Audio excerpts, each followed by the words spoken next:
welcome to the Urban Baristas podcast, the show that talks about all things coffee. I'm Braden, Head of Design and E-commerce at Urban Baristas. In today's episode, we'll talk about the importance of branding for your brand. Today I'm joined by co-host Hugh Wardrobe and special guest Ben Prescott, our very own design guru. We'll discuss how important it is to get the branding right and what this entails for you and your own brand. Ben, thanks so much for joining us today. How are you? All good. Thanks for having us. So, Ben, tell us a little bit about yourself and the history behind Ben Prescott Design. So I set up Ben Prescott Design beginning of 2020.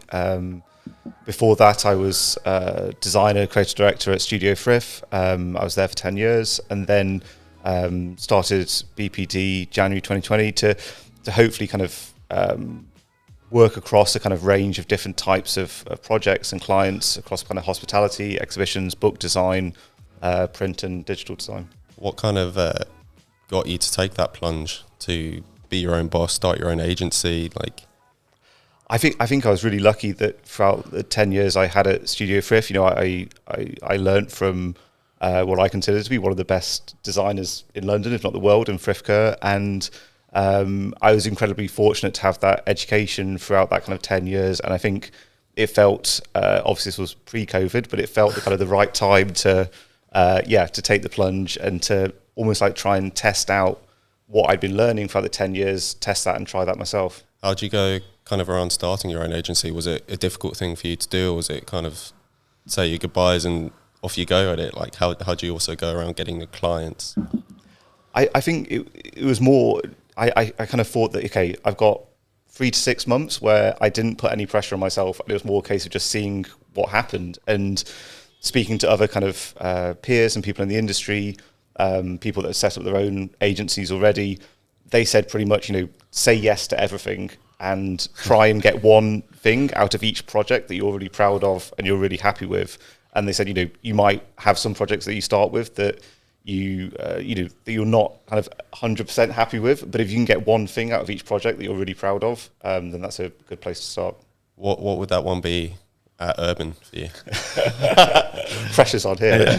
Yeah. Well, I think with Urban, working with Hugh and the team so early on in setting up BPD, they were one of the very first clients. We met in, I think it was February 2020, and I think the thing that felt very natural to me and actually then became something that I am really proud of is the story that we built for Urban. And I think that, yes, I'm really happy with the logo, really happy with the way in which the kind of identity design came together. But the thing that I'm most happy with is the story. Yeah, definitely. I think, look back 2 years ago before Ben started and, it's chalk and cheese, what the branding and the story and the in-store experience and the online experience. Hugh, what would you rate the branding before Ben joined? Give it a rating out of 10. Terrible. Terrible. Yeah, I think I got, the logo was a £5 job from Fiverr, and then my wife used to do a little bit of design and whatnot, and I think it's, it looks, the new stores and online and everything looks fantastic. She's now got designer on CV. Yeah. What about you, Ben? What do you think of the branding before you joined? Well, I think it felt like it was individual coffee shops. I think you had, at that point, you had Bounds Green, Wapping, and it felt like it was individual shops with an individual offer for their customers. And I think what felt exciting was Hugh's passion that you wanting to really grow the business. That was something that I think we talked about a lot early on, and that was something that then it was like, okay, well, how do we create this story, this kind of and it's not like creating a fictional story, it's creating a story that has truth to it. Yep. And Hugh's kind of background, passion for coffee, the way in which Urban has been created, and then it was just building the brand around that. Yeah. So kind of talk us through, obviously, with us being one of your first clients, A, how did you go around getting Urban? Mm-hmm. B, how did you go around designing everything, keeping the kind of identity from what it was before, and kind of encompassing everything that Hugh is and is within the company? Well, I think it was the initial starting point was conversations with Hugh, with Richard Klin, one of the investors of the company, and it was working out what are those truths. The fact that Hugh's passionate about going to Brazil, sourcing the best coffee. It's not that Urban Baristas just kind of like sends off and tries to buy in the best coffee. It's boots on the ground, going there. It's kind of that Aussie lifestyle that Hugh was brought up with, and bringing that into the business. And I think that felt like a really natural starting point for the concept. So what kind of concepts did you give Hugh straight off the bat? Because I'm assuming, as a designer myself, you maybe have 5, 6 on there. I think there was only 2. Only 2, okay. There's a few different options, but you know, it was a good process, wasn't it? Like, you know, I'd never done anything like that before, and it was a eye opener for me to, you know, really step back and think what Urban was all about. And Ben, you know, basically put that down in paper, really, wasn't it? Like, you know, creating the brand design guide. Yeah, amazing. You know, because you have to step back and think about what actually is Urban Baristas, and instead of just, you know, going about your day-to-day business, it was great to sit back and look at it from a bigger standpoint. And I think, you know, I was so happy given the opportunity, you know, 1 month into starting BPD, to have that, to almost like test out the process, the ideas, everything that I, you know, really wanted for BPD, to have that with such an exciting company as Urban. And I think, you know, looking back at the 2 concepts, I think I remember that I presented, one was based around this kind of Aussie cafe culture. The other one was actually based around it being a London coffee shop. Yeah. And those are the 2 directions. So it's interesting now thinking, you know, we're 2 years down the line. I think you chose the right one, Hugh. Yeah, exactly. I went pretty hard against going against the London design, because it's not really what we're about. But I mean, going through that structured process was really good. And Ben, you know, came to me and presented, right, these are the steps involved, these are the cost involved. Let's do it as a sequential process. And, you know, it's been so Ben, kind of talk us through. Let's make up a fictional brand here. Let's go with Best Baristas, origin South Africa. How would you go around starting that for branding perspective? Well, so the first stage is always research, ideas generation, and that is about kind of finding what's the truths, what are the truths in the business, to really then kind of pull out and draw down. And, you know, I think, as you were saying, Hugh, when we had those first initial meetings, it was, these are the kind of the visual references, the visual response to the brief, and then it's a conversation. It's not ever, you know, us or, you know, me, the studio, dictating it. It's, okay, let's look at this. What feels comfortable for the client and for the business. Yeah, and I think, you know, I'll jump in there.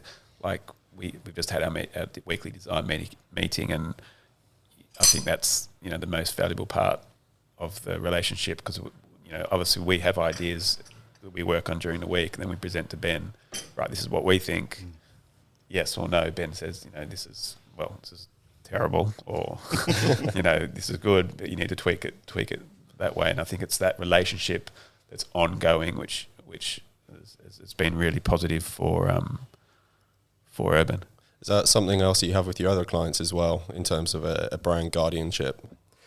Yeah, but more and more, I think, you know, it seems that you know, Urban was one of the first, but I think actually something the studio does is we work with quite a lot of different startups and kind of, or young businesses, or kind of like refreshing of young business kind of brands. And it's interesting that as we kind of go through that, and, you know, we kind of stay with those clients, with those people, form those relationships, that's something more and more that we are doing and working with people doing. How long did that branding process actually take, from start to finish, would you say? How many iterations? We were a little interrupted by COVID, but I mean, again, though, that was a really interesting thing, because I remember, I think we were in stage 2 in kind of design development. We'd kind of got the structure of the logo, the identity was starting to come together.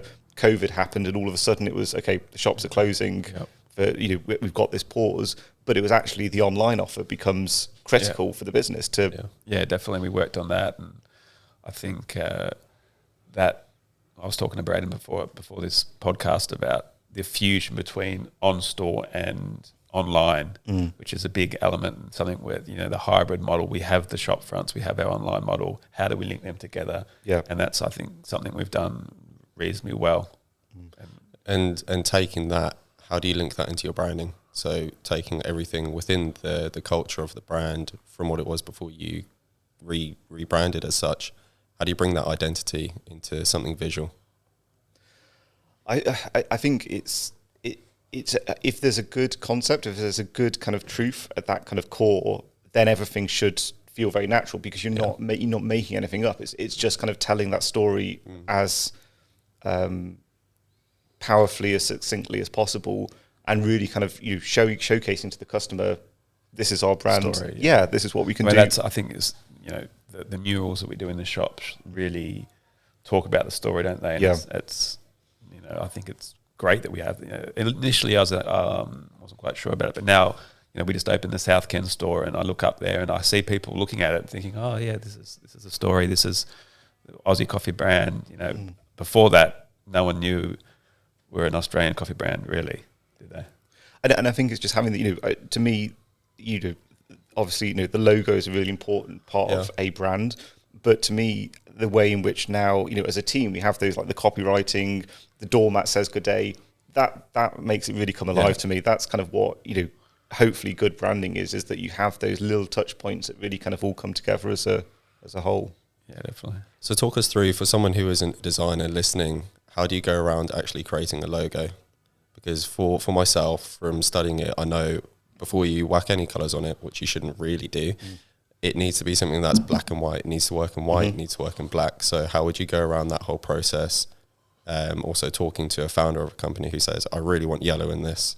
How do you convince them to say, no, no go?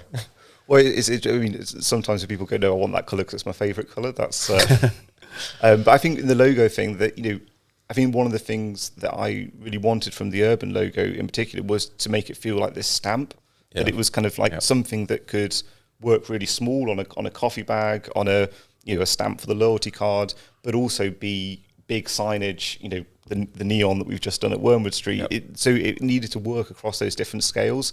And so that was, I think actually the majority of the logos I presented were all circular. I don't think there were any that weren't. No.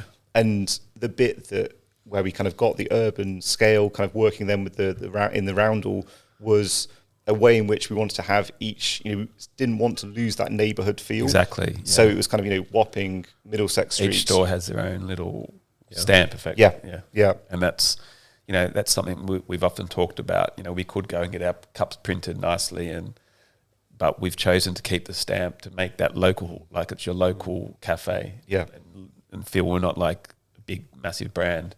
So I think that's something, even some of my team ask, can we get printed coffee cups, takeaway cups? But I actually quite like the stamp and the local feel to, come into your local Urban Baristas. Was that something that you kind of incorporated into the design from the get-go? Was this hodl of Wapping Urban Baristas, or was that something that came as an evolution? I think it was pretty much from day one. It was. Well, I think I mentioned that we want to kind of make each store a little bit unique. Yeah. I think it came from that. And obviously bringing the colours into the brand, how did you go around deciding those 4 colours? Was it just getting loads of pictures from Australia? These are quite cool. Let's use pink, blue, yellow. It was actually based a lot on the photography that we use. So we work again. It's that kind of the truth. These aren't just any old pictures. It's a commissioned Australian photographer. And it was kind of having a palette that worked with her photography. Yeah. It was very good. Very well done by Ben. You happy with the colours here? Yeah, I love them. Yeah, I think that the concept of Ben reaching out to the Australian photographer and buying the rights to those images was really a great idea. And I've never thought of doing that without working with Ben. And you go into our shops now and you see these nice, lovely pictures hanging around in strategic locations. I think it was a touch of genius. I think it helps the people who've never been to Australia to kind of visualise what it's like to be there. It really brings the brand feel all alive and together. Yeah. Ben, what would you say makes a good food and beverage brand such as UB successful in a branding point of view? I think actually probably a lot depends on what Hugh just touched on there. The kind of, it's having, obviously there are like big multi-corporate international brands that are very, very successful. But I think from my personal point of view, what kind of hospitality brands, food and beverage brands do I, instinctively go towards or want to go and eat out or drink at? And it's ones that make you feel like you're a loyal, special customer and that you're part of the neighbourhood, the local community. Yep. And so I think any brand in which, they can do that and make themselves feel very much part of the local neighbourhood. That, whether that's through the way in which they kind of present themselves to that community, really kind of making themselves integrated into the neighbourhood. I think. I think even post-COVID, that's even more important as people are more localized now. And I think that's a big trend. People working from home Monday and Friday, they're spending more time in their local area. So I think it's super important. And and I think you see that when I go have a coffee, and especially the Wapping Urban Baristas, you're sat in there, and the baristas know everyone. And it's not like they really are their kind of neighbourhood, local kind of hangout spaces. Yeah, exactly. And it's just so much harder to do in the city centre locations because people are more transient. There's lots of choice, but the local urbans are really doing well. How do you go around creating a visual that's very captivating for someone just walking past? How do you draw them into the store from the design perspective? I think actually it's about openness and transparency, and it's interesting. Kensington, Wormwood Street, Wapping. It is kind of it's a variety of different frontages, but I think actually what you want to do is to show people what's happening inside as much as possible, so they see the activity, the lightness. It makes it feel really alive. And that's the more shops we open, you understand that how important the shop front is in the success of the shop. If it's dark and gloomy, people don't want to come in. If it's light and appealing, it really makes a big difference. And even Wormwood Street. The shop's front's beautiful, but making sure the lighting inside the shop is super light and what fits in with our vibe of sunshine in a cup, coming into a nice bright environment, and that's something I try and achieve. And in the future locations, I'll always take a big look at the shop front, the lightage coming in, because I think it's super important. You want to go to a coffee shop where it's nice and light and airy, and it's a nice experience. You don't want to go into, especially in England, in London, the weather's obviously quite dull in the wintertime. You don't want to go into a dark place. You want to go into a nice Aussie environment. Yeah. So it's kind of all the smaller pieces all coming together to create a big picture. Yeah, definitely.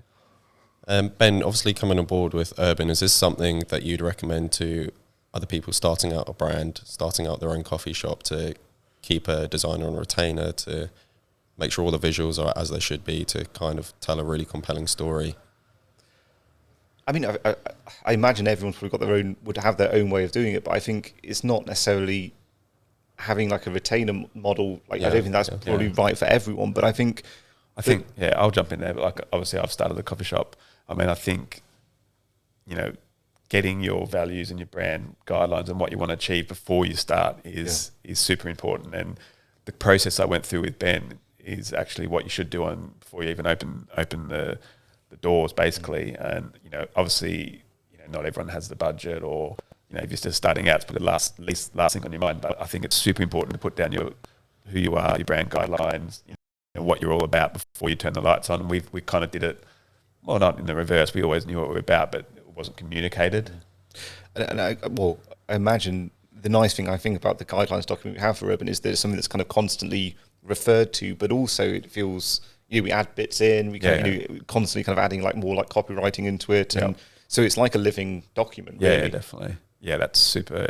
As I'm trying to grow a brand. It's probably the most important document we have. We've got a new joiner, Hayley, starting today, and that's the first thing I pointed to the direction of, because you need to get everyone on the same page.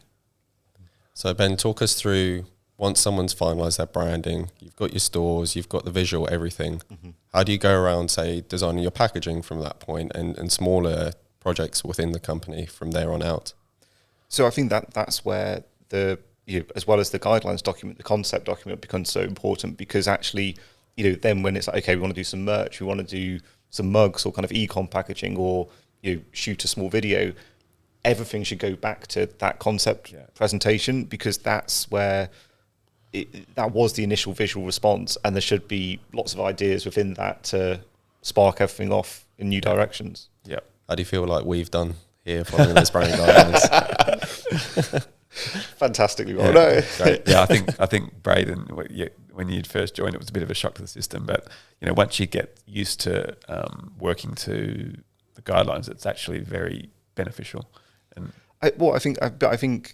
seriously on that, I think the one thing that the way which we work with the guidelines that I think is quite unique in terms of other clients I'm working with at the moment is the kind of the weekly design meetings, is that kind of constant catch-ups and kind of sharing of stuff, because it's not that there's like a right or a wrong, it's just like that's what makes the process so good, really. Yeah, definitely.